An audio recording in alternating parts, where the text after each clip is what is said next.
Danny Flexen here for Seconds Out. Delighted to be joined by Tom Little. Assuming it's a king size bed. Mate, this is Super King, son. Nothing Super King for me, mate. That's what we like to see. Getting ready, of course, at the bubble for the big fight Saturday night against the Savage Alen Babic. How you finding isolation, first of all? Doing your reading yet? No, it's peaceful. I like it. I'm good at spending time on my own. Well, it's lucky, really. You've got no choice at the moment. But how much are you looking forward to the fight, and how kind of interested were you in it when it was first put to you? Were you excited by it?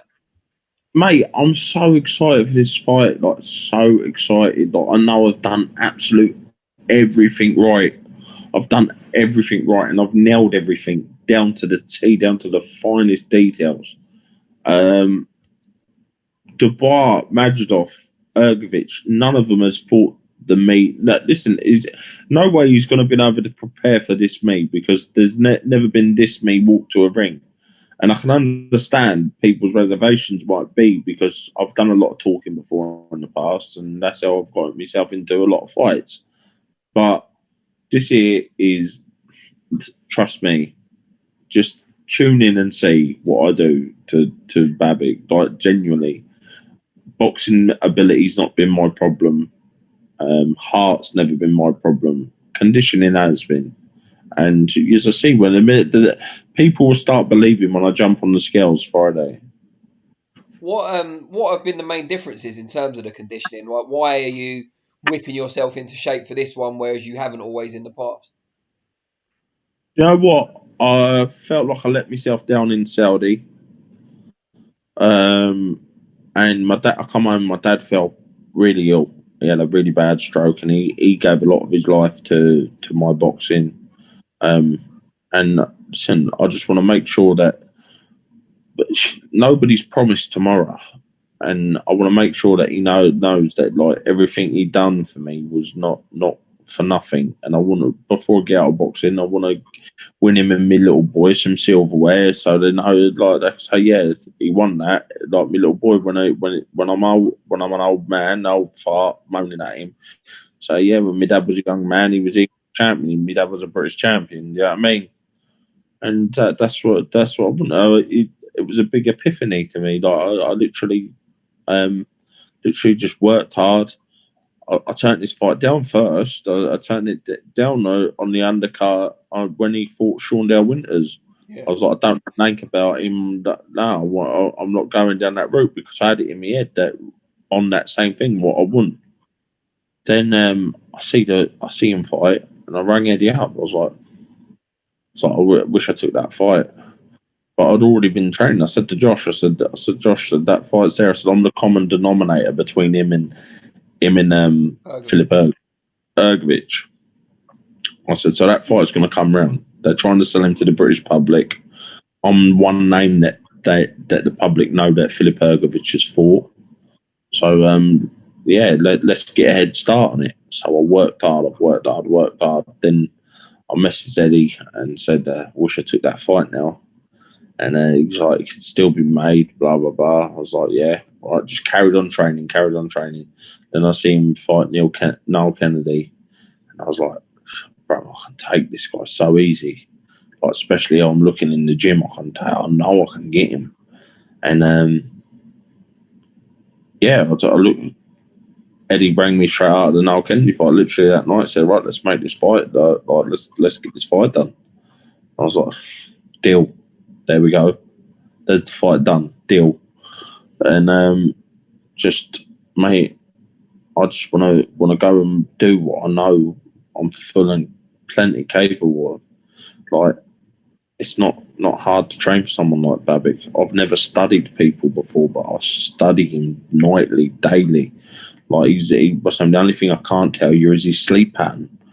Like, he's probably only a few rooms down, isn't he? He could probably find out.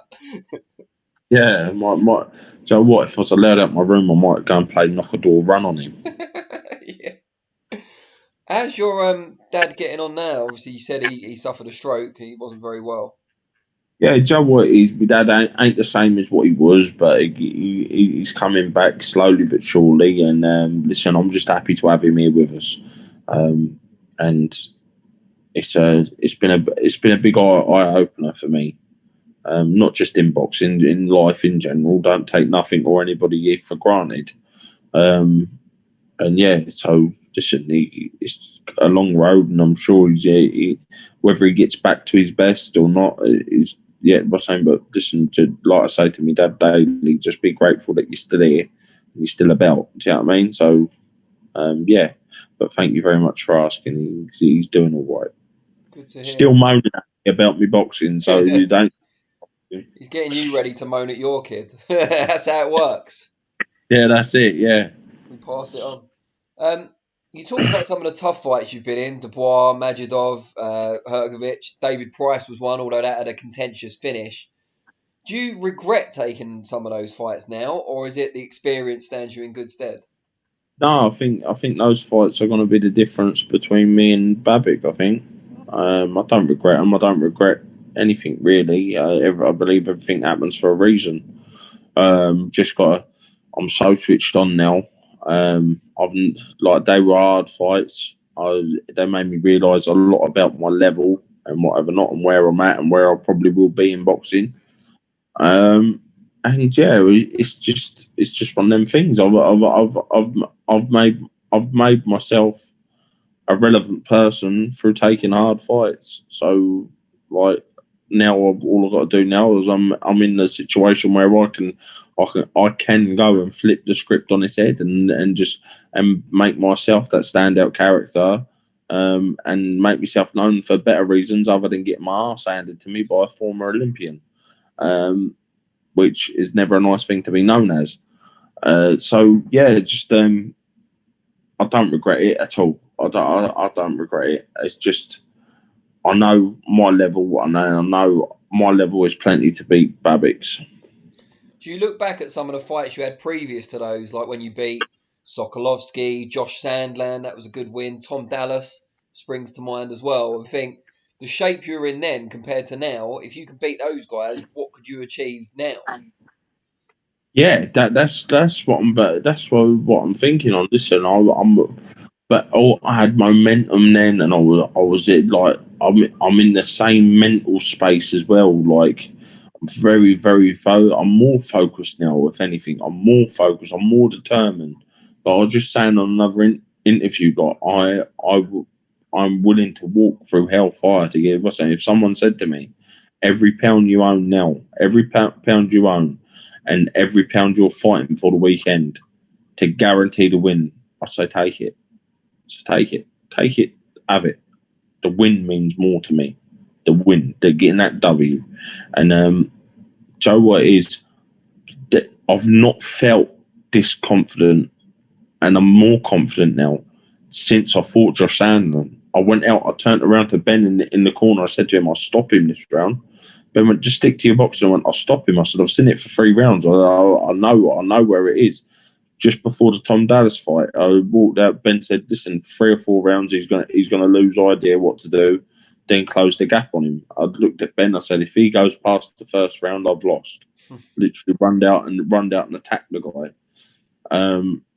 And that's the sort of mindset that I'm gonna be taking. Josh has worked so hard with me, and he deserves nothing but credit. So does Mitch, my strength and conditioner. Like that, I've never done strength work before. Never, ever. Like I found lifting weights absolutely awesome, and like genuinely, like Josh can stand testament. Like I'd always find an excuse. The only session I'd never be late for is a sparring session. Yeah. Do you know what I mean? Whereas this fight here, I've run every run I've not broke diet once, which just proves on my scale I've lost the same amount of weight every week, every single week. Sometimes above target, never below. I've done absolutely everything. Not missed a session. Not what's I've slept correctly. Make sure I'm breathing correctly. Like, I've lived this life like an actual athlete. And I'm excited myself to see what I go and do, because I've seen what I'm capable of doing when I'm doing stuff 50%. Do you know what I mean? Well, less than 50%. And like, listen, I held in with Dubois for 5 rounds. I don't think there's too many gone over 5 rounds with him anyway. And from the first round, I broke 4 bones in my left hand. I broke 4 of my metacarpals in my left hand. I hit him on that big bulbous head of his, and like splattered my hand. And I remember saying to me and Don having a row while I was climbing up from the. It was Don knew I pulled Don in close. I said, my hand's gone. Like, 'cause Don was saying, you need to jab. I was like, bro, I'm getting electric shocks up my arm. I'm getting pins and needles in my arm. And he was like talking about stopping it. I said, Don, listen, I've got this kid nothing but stick for 8 weeks, saying I'm going to make him quit and whatever not. Listen, you let me get dragged out. Just let me get dragged out. And so in the end, I was closing my eyes, throwing shots, and I was hoping either please let me catch him or him catch me and this be over. Like, because I know I'd never quit. I know I just can't do it. Like, I can't do it. And but like, that's the thing. I've got all the attributes to win domestic titles. I've got art. I've got art in abundance. But now I've got that. I've got what I've been missing, and that's dedication and fire. That fire to that one. Like, usually, like, I know people are expecting me to come into this bubble and be messing about and whatever not and whatever. But I was saying to Josh, I said, listen, the face paint was left 8 weeks ago. Like, I'm business and business only. I'll have a laugh and have a joke, and I'm not going to walk around like a solemn face arse. But I'm literally, I'm here to do a job, and I'm here for a higher reason than just to have fun and enjoy the ride. I'm here for my own agenda and to catapult myself and secure something that I know is well securable. So have you got a target weight that you're looking to hit on the scales? Is that a thing? Yeah. Well, I'm at the target weight. I think I might even come a little bit under it. I might even come a little bit under the target weight. I've done everything down to the T, as far as diet's concerned. And to be fair, the minute people see me switched on, the amount of support I've received from people just wanting to help me do what's happening. They knew that I weren't falling off, and I weren't, because like, everybody had that thing like, oh yeah, this might be all right for 2 weeks. How long can he hold it for? And Josh said to me, he said, I've seen in your eyes. He said, you're not. He said, you're here. You're ready to go. You want to work, even when you're tired. You're still walking in the gym, and that's when, like, him as a good coach, he'll say to me, listen, have a shakeout today. You're not looking yourself. Do you know what I mean? And usually before I'd come in, I'll be dragging my feet, pretending that my legs are hurting, and like, oh, this is hurting, that's hurting. Do you know what I mean? And not once have I looked for a way out in this camp.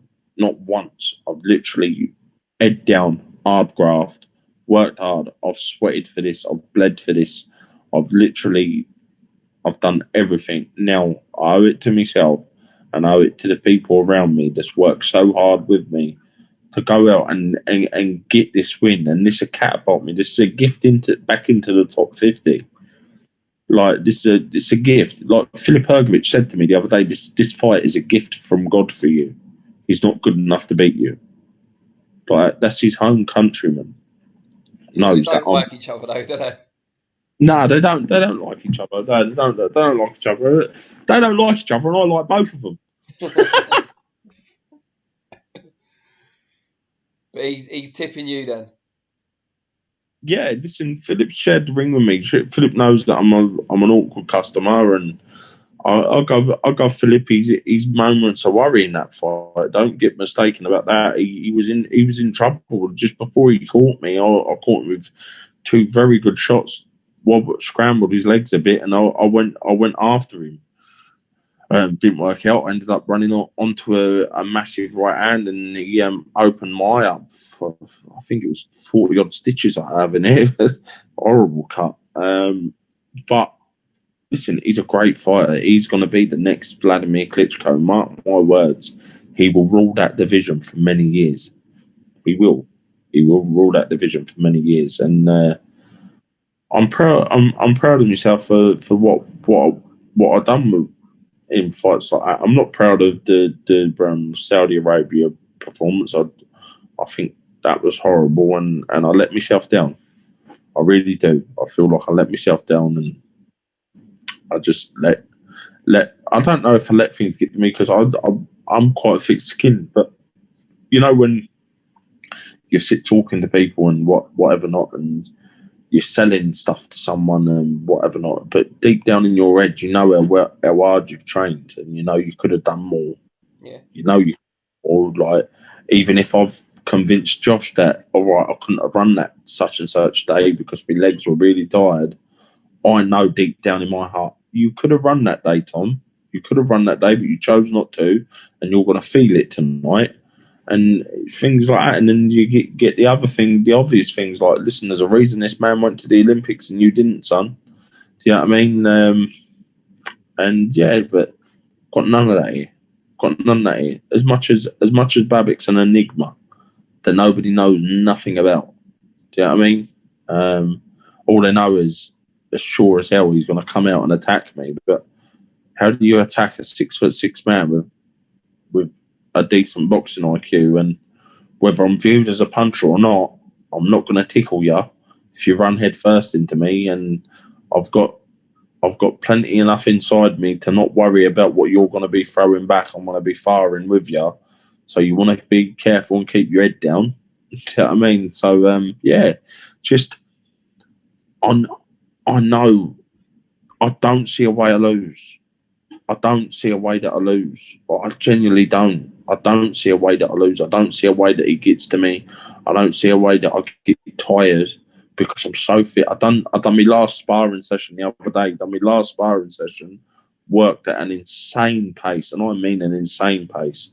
Like, and then jumped out and done 5K on the running machine as a recovering while I was running. Do you know what I mean? Like that's professional fitness. That's not just being average man fit. That's professional fitness, and you only get that when you work hard for a certain amount of time. Not just working hard for a little bit.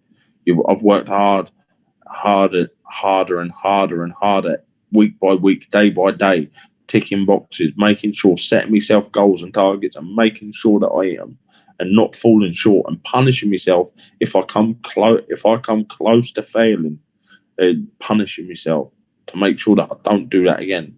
And that's it. That's it. Boxing is 90% discipline. 90% of it. 90% of it is discipline. Dragging yourself up, making yourself. Dave Allen hit a perfect point there the other day about being a hard man and a tough man. And he said I weren't that hard because I wouldn't get up and run. And I wouldn't get up and that. And that's a perfect point. That's probably one of the few things me and him will ever agree on in life. Even though I don't like him, but yeah. Fair enough. What do you make of Babic generally? Like, I know you think he's a nice guy, but I mean, as a boxer, is he one dimensional, as a lot of people say? Is his power as fearsome as people say? What do you make of him? Well, to be fair, we ain't going to know how powerful he is really until he fights me, because he's fought still small guys, both small men that could have made cruiserweight, and one was a blowed up light heavyweight. So he's gonna hurt them. He's a very violent man. I can tell you that. He's very, very relentless. But if I'm honest with you, he's my dream. He's my dream. My dream, reckless, makes a lot of mistakes. You ain't got to be a critic to see that. If you know anything about boxing, you can see the mistakes he's making. They don't need spelling out. And I'm not going to spell them out just in case he starts changing them. But do you know what? It's going to be one hell of a fight. It's going to be one hell of a fight for however long it lasts, because they're expecting me to run away from him. And a man that rushes forward and rushes you like that, you're promoting him to do what he love if you run. Yeah. That is one thing we'll tell anybody. They will say, I won't be running far. He won't have to look for me. That's one thing he won't. Well, we can't exactly miss this big bald head of mine, but it's literally going to be one of them fights where my IQ will take over, and I will do it all right in front of him. My shot selection will be too cute for him, and he's going to have to work. He's going to have to work triple hard to last half as long. And you said in a press release, I think it was yesterday, you're looking forward to knocking lumps out of each other and then drinking the mini bar dry afterwards. Which of the two are you most looking forward to? Knocking lumps out of one another. Really? Knocking lumps out of one another. We've both worked so hard. We've both worked so hard for that. Do you know what I mean?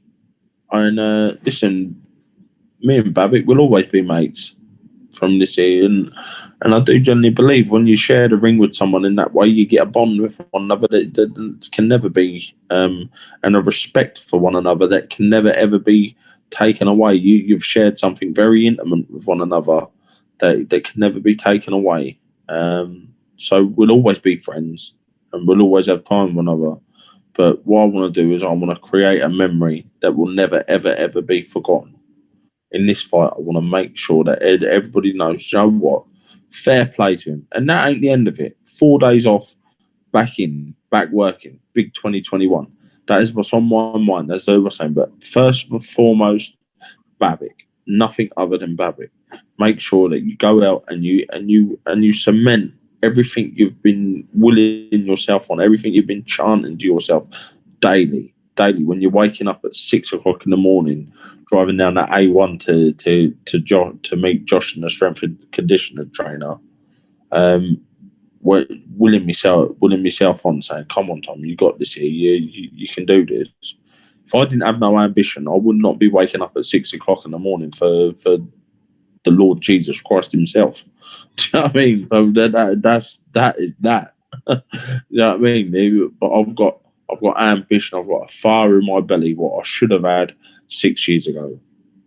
Do you know what I mean? And you mentioned him earlier. How old is your little boy? My little boy's 12. I've got three kids. I've got a little girl 3. I've got a little girl 9, and I've got a little boy 12.